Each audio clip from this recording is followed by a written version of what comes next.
history of science is all about how technology dynamics channeled the course of human history. And I think the reason it's important to Bitcoin is you can't really understand Bitcoin if you're not an engineer. If you don't understand engineering, systems engineering, control systems, servo mechanisms, system stability, you got to understand all those concepts intuitively. If you don't understand thermodynamics, you know, the people that are pure computer scientists who are weak on physics and engineering and systems, oftentimes they create Rube Goldberg devices in code Right. that a hardcore engineer wouldn't build, right? And so you can't just be a coder. And of course, if you're a pure engineer and you reduce the world to I built a ship or I built a gun, but you don't consider the implication of the ships and the guns on the course of economic and political history, Right. then you don't really understand Bitcoin either, because you have to understand the history of money and the history of economics and mercantile networks. And the idea credit networks are local. Like a German prince can have a credit network, a British prince can have a credit network, but gold or silver networks tend to be transnational, right? That the French, the Germans, the Brits, the Persians, the Chinese could all agree to trade on a silver network or a gold network, but not on a Chinese paper money network. And so when you start to understand the impact of technology, that's metallic money on economic networks, and then the impact of a ship with guns on it, on that economic network, or the impact of not having immunity to all the germs the Europeans brought, or the impact of not having steel and being stuck in the Stone Age. All of those things have an impact on the way the world evolved, and I think Bitcoin it's crossing every one of those fields right now. Right. Well, I think if you've got a broad synthetic educational background, if you've studied a bunch of different subjects and a lot of experience, you appreciate Bitcoin more. If you have a very narrow background, if you understand economics, if you studied economics but never studied engineering, you'd be missing half the equation. And if you're an engineer that doesn't understand economics and never been in business or never traded internationally or never traveled, Yeah. or didn't know anything about history, Yeah. you would also understand only a part of the equation. So I just think you need to know a lot of different subjects in order to fully appreciate the impact and the significance of the invention of Bitcoin. You kind of predicted a lot of these technology companies that have grown in some of your books that you wrote in the past, but then also navigating those tech companies through the capital markets then sort of gives you a new perspective to see the deficiencies in the current capital markets that we have today, and then help you kind of think about fixing those with jumping into sort of like this refinery model, trying to solve some of the deficiencies in those capital markets, the way companies accrue capital. Yeah, I think what can be said of the capital markets is 99.9% of the companies are locked out of them. Right? So the first question you got to ask is, how come there's 40 million businesses in the United States, but there's only like 4,000 publicly traded companies? Right. So don't have access to the capital. Okay, so it doesn't sound like a help. Like if I said only 4,000 companies have telephone and internet access and the other 40 million businesses don't, what would you say? Yeah, that'd be a problem. Yeah, what if I said 4,000 companies have bank accounts and the other 40 million don't? Right. So you just start with the observation that the capital markets can't be all that effective if 99.99% of the companies can't access them. Right.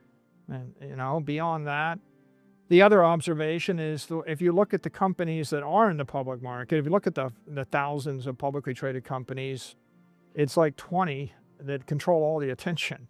Right. And so, most public companies are zombie companies. They're uninteresting. No one cares about them. They carry a huge burden of regulatory compliance. And they don't get the attention they deserve. So one could characterize the capital markets as being unwieldy, ineffective, right? And You know, and what is that? They're 20th century instruments that never really evolved in the 21st century. You got to ask the question, why does it take 3 years to raise money? If you have a small business, why can't you do it in 3 days? Right. Why does it, you know, why is it impossible to take custody of your own stock shares? Why is it impossible to trade shares on Saturday afternoon? Right. Why is it impossible to transfer things globally? You know, why is it that you can actually take $1 million of cash and get paid interest on it, but you can't take $1 million worth of stock shares and get paid for that? So there are all these things that just are very inefficient that we just take for granted, but they don't work very well. Yeah, generally, oftentimes, whenever you have a highly regulated industry, progression stops. Right. The banking, if you look at the credit markets, they seem to be stuck stuck in a mode that was probably modern 30 years ago.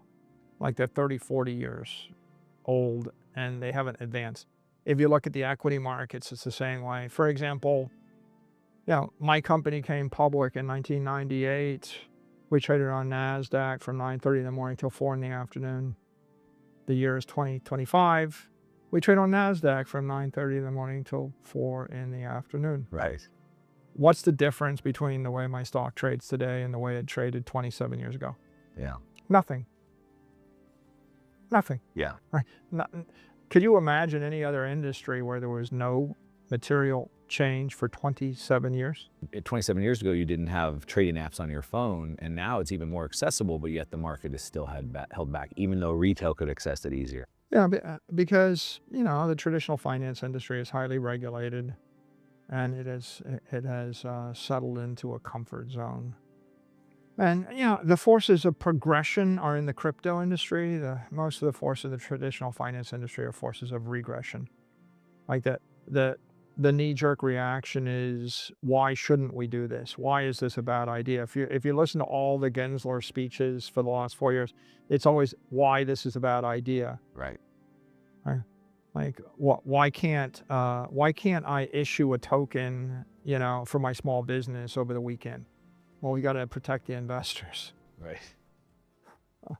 Okay, so that's why we're going to disenfranchise 40 million companies from being able to raise money, because the people that might want to invest in them might not be qualified to make that investment. So it's kind of like, well, why don't we give cars to people below the age of 60? We've got to protect the pedestrians, or protect the, it's like if you took that rule and you applied it to phones or cars or websites or flying in an airplane, we would have no automotive industry, we'd have no aircraft industry. Right. We'd have no telephones. We'd have nothing, because we wouldn't do anything until we were sure that no one would be harmed by the doing of the thing. Which is impossible. We wouldn't even have fire. We wouldn't want someone to get burned. We wouldn't have electricity. People might get shocked. Right. Got to protect Yeah. got to protect the people that might get hurt by the new idea. Yeah. So that's pretty much the existing status quo in traditional finance, and it has been for 30 years. What would be the kerosene of this industry? Kerosene represents most highly refined crude oil. It's pure liquid energy, right? It's jet fuel. You put it in rockets. Like, you can't refine oil more than kerosene. So it's an important metaphor. It's the cleanest, highest grade distilled liquid energy, like pure grain alcohol, right? Like, that's what you're talking about there, from a bunch of potatoes, stack of potatoes, and out comes pure grain alcohol. The equivalent of kerosene in the Bitcoin industry is a treasury preferred credit instrument like Stretch. So on one side you have digital capital, Bitcoin, and Bitcoin is a long duration, volatile, high energy, high performance source of capital. Long duration, think of it in terms of like 240 months, like 20 years. Like, you should, if you want to get the optimal performance, you can hold it for 20 years. Like, it's a 10 to 20 year type investment. Right. High volatility, right now it's about 45 vol. Implied vol, it's been 50, it's been 60, it's been 70 vol. And high performance, appreciating 50% a year. Right. So that's the raw commodity. What happens if I strip away the volatility, strip away the risk, strip away or compress the duration, translate it to a given currency and extract the yield? Right? That's what a treasury credit instrument or treasury preferred is. So that's what Stretch is. The idea is you build something that's got 1 month. Like, I'm going to give you 10% dividend yield for 1 month. Like, the duration is 1. Yeah. The yield is 10%.